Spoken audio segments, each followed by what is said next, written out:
দুর্নীতি মামলায় নিম্ন আদালতের দেয়া ৩ বছরের সাজার বিরুদ্ধে আপিল করে হাইকোর্টে জামিন পেলেন তারেক রহমানের স্ত্রী ডাক্তার জুবাইদা রহমান।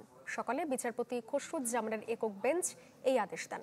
একই সাথে ডাক্তার জুবাইদা রহমানের আপিল শুনানির জন্য গ্রহণ করে নিম্ন আদালতের নথি তলব করা হয়। এ মামলার আপিল নিষ্পত্তি না হওয়া পর্যন্ত জামিনে থাকবেন জুবাইদা রহমান।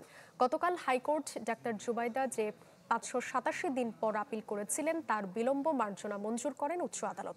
সম্পদের তথ্য গোপন ও জ্ঞাত আয় বহির্ভূত সম্পদ অর্জনের অভিযোগে 2007 সালের 26 সেপ্টেম্বর তারেক রহমান ও জুবাইদা রহমান সহ 3 জনের বিরুদ্ধে রাজধানীর কাফরুল থানায় মামলা করে দুর্নীতি দমন কমিশন। পরের বছর তাদের বিরুদ্ধে আদালতে অভিযোগপত্র দেওয়া হয়।